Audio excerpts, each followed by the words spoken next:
The noise from that hostile crowd over there is nothing compared to the noise from the women across Australia and across the world who are cheering us on.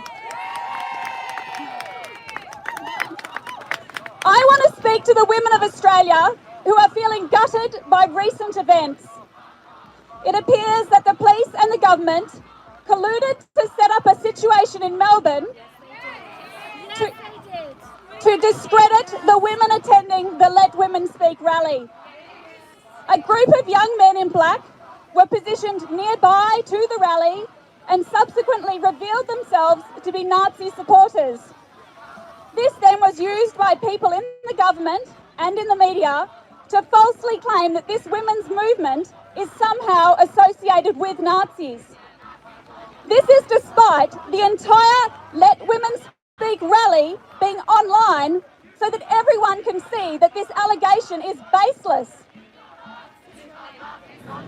My message to those people in Australia who understand that we are here speaking out to protect women and children, to protect women and children's rights, is nobody said this was going to be easy.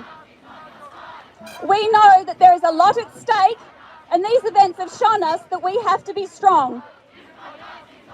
Of course, we can take a moment to regroup, to reassure and strengthen each other. We are social creatures, and being falsely accused is incredibly hurtful and embarrassing. And it is way too early for us to start finding humour in the ridiculousness of what was done to us in Melbourne. But we're women, and a lot of us have been made tough enough to withstand this. We know that this embarrassment from false accusations falls on the lighter end of the spectrum when it comes to the breadth of human suffering. And we are here speaking out to try and prevent an awful lot of human suffering that flows from the consequences of gender ideology. We know that these false accusations are designed to shame us into silence.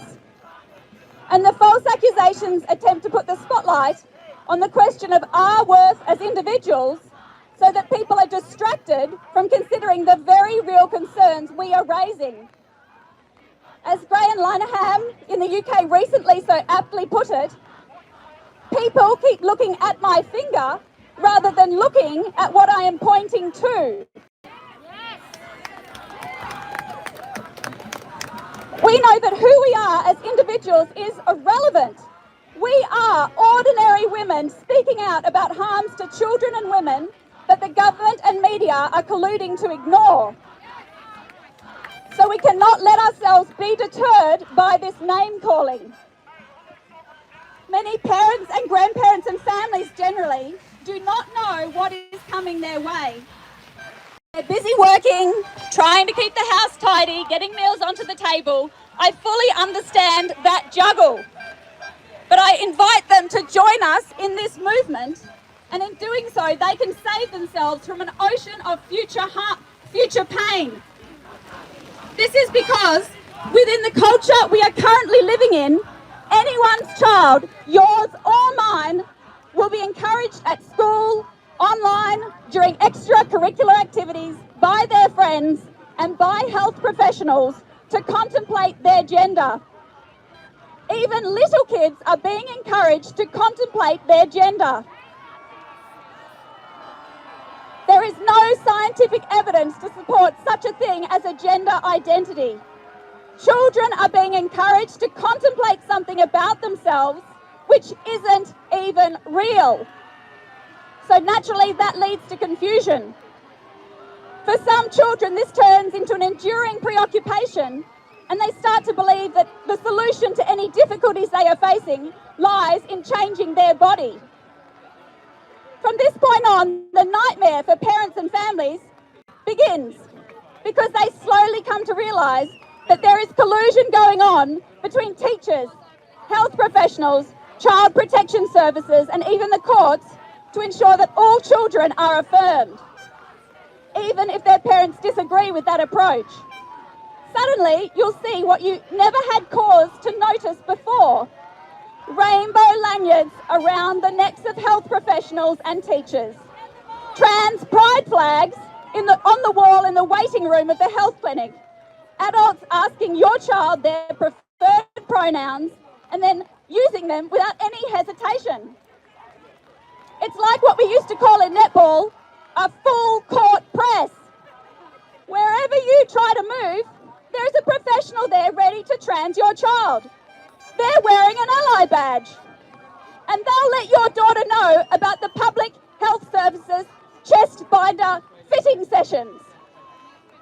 It will slowly dawn on you, you are not in with a chance to protect your child.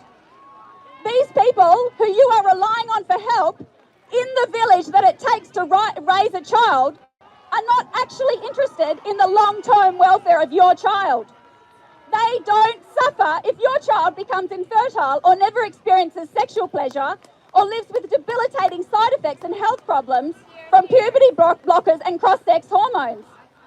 They will never have to be there to support your child through the years of devastation that people experience when the spell breaks and they become a detransitioner. No, they feel like really good people because they're being inclusive. Their boss insists on them being inclusive. Their professional registration depends on them being inclusive.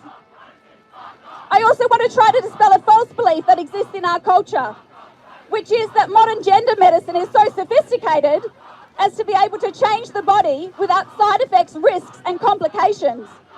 That is not true. There are massive health risks from these experimental medications and surgeries. And finally, I'd like to tell the people who are peddling gender ideology something that I had to tell my kids when they were little. It is this: just because you say something doesn't make it true. Just because you say we're Nazis doesn't make it true. We don't identify as Nazis, so we aren't Nazis. Just because you say a man is a woman doesn't make it true.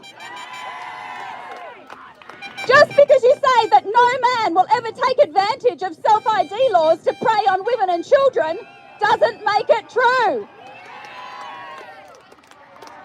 Just because you say that children with gender dysphoria won't mind growing up to be infertile and having serious health problems doesn't make it true. You might ask, why are we here standing up to speak against a crowd of people shouting us down? Why do we bother? It is because we are experiencing the burden of a social responsibility that we just can't ignore. We must speak out about the harms we see being done to women and children from gender ideology. That is what is true.